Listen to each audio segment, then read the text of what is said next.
I grew up in Vermont, so I mean that's normal for me. All right, here we go. Elizabeth, we have never met before because this is your movie debut, and so we've never talked films before, but I do know about your background as a stage actress and your successes and so forth. But now here you are in this major motion picture, and major motion picture. Yes, right. and with a very important role.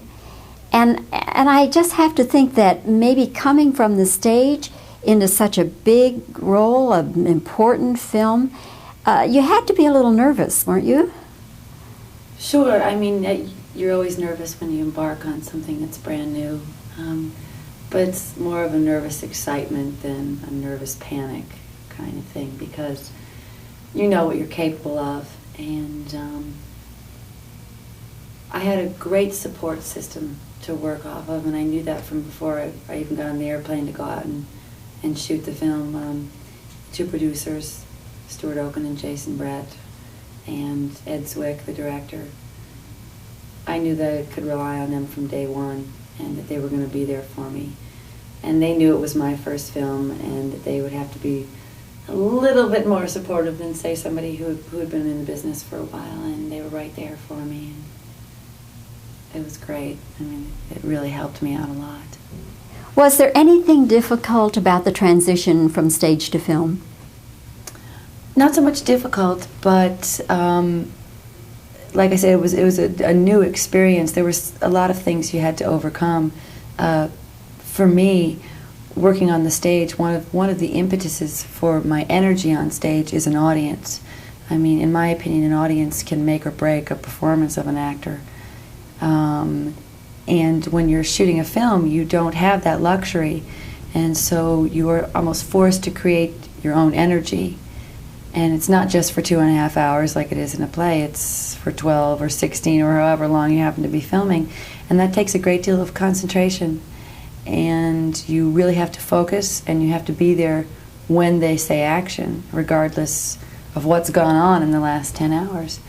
And it's also difficult to get used to the continuity, and because when you're acting on stage, you have all of these things that lead up to a big moment.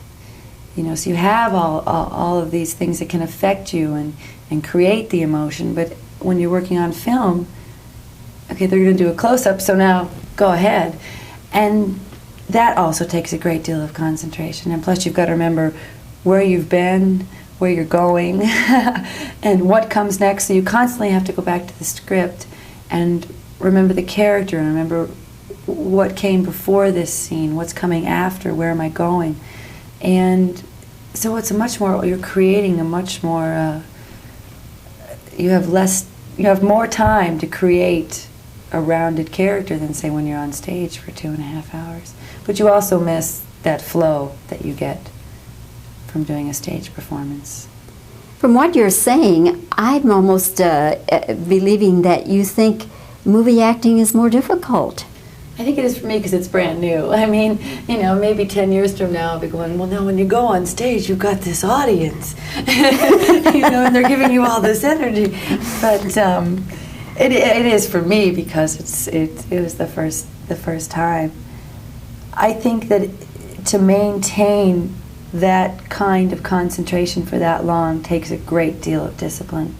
But then again, to perform on stage, say, in the same role for a year also takes an incredible amount of discipline. They're just different mediums, and they require different energies and different disciplines. Do you like the film work, though? Very much. I was fascinated with the whole process of filmmaking. I was almost like a kid in a candy store. You never really think when you watch a film how much goes into every single aspect. You've got, you know, when you look at a film, you see a person walking down the street or a car driving by.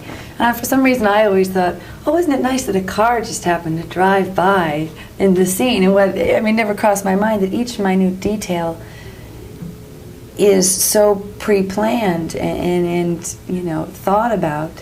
So that just creates a whole mood. It was nice. it was real interesting for me to. Joan is such an interest. Can we pause a second? Yeah. Bob, you're getting a real smooth one now. Speed. What were you? Okay. We're done. Okay. Joan is a very distinct character, and you bring some very distinctive things to her. Mm-hmm. Did you ever play a character like her before, or have you known somebody like Joan? Oh, well, it's interesting because I have this habit of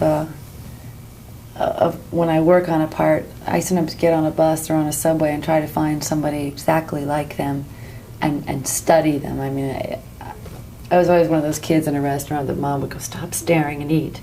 And I have a girlfriend in Chicago who is Joan. I mean, she's just the embodiment of this person. And I tapped into her a lot. She didn't know it, but I spent a lot of time with her while I was filming the movie, watching her mannerisms, the way she reacted to things. And I also find that very interesting because it's almost a character study. It's a lot of fun to do that.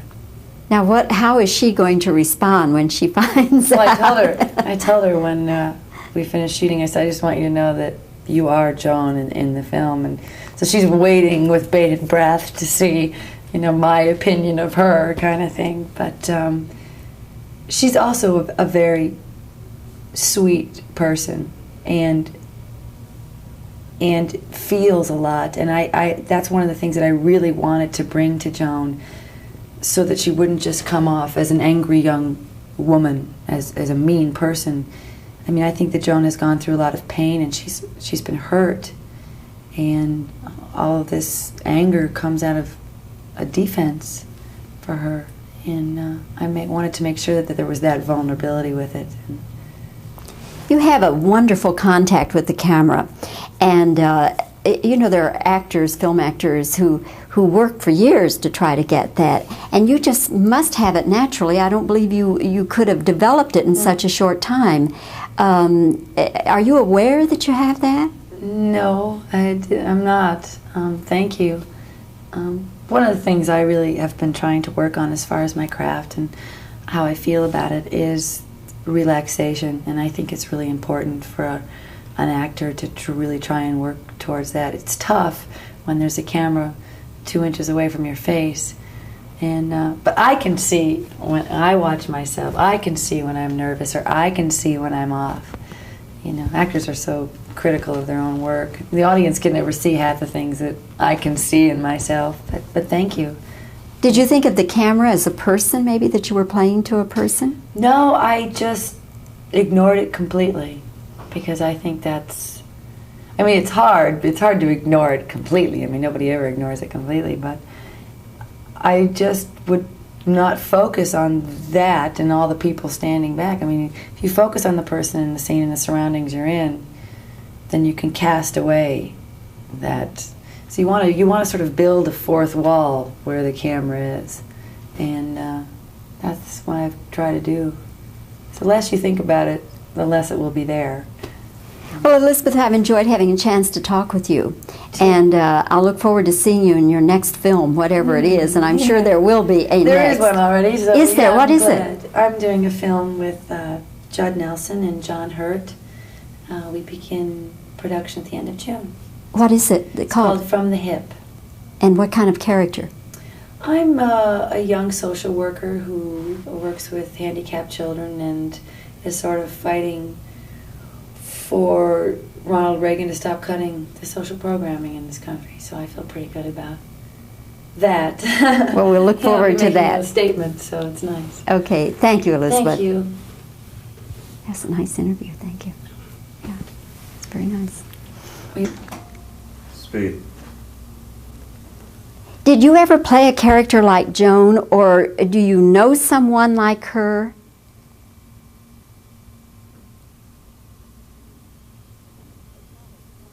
Okay. Is that a warning? Okay. We better just do some reactions then.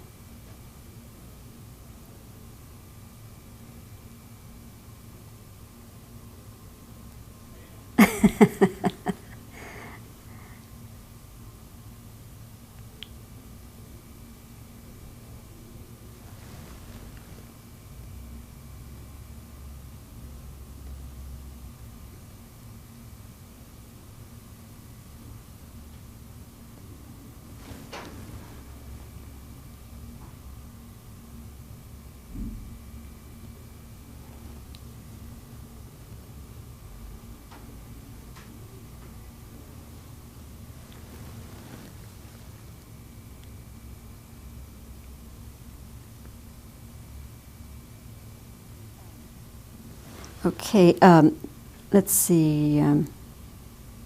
Well, that's okay. Let's just let it go.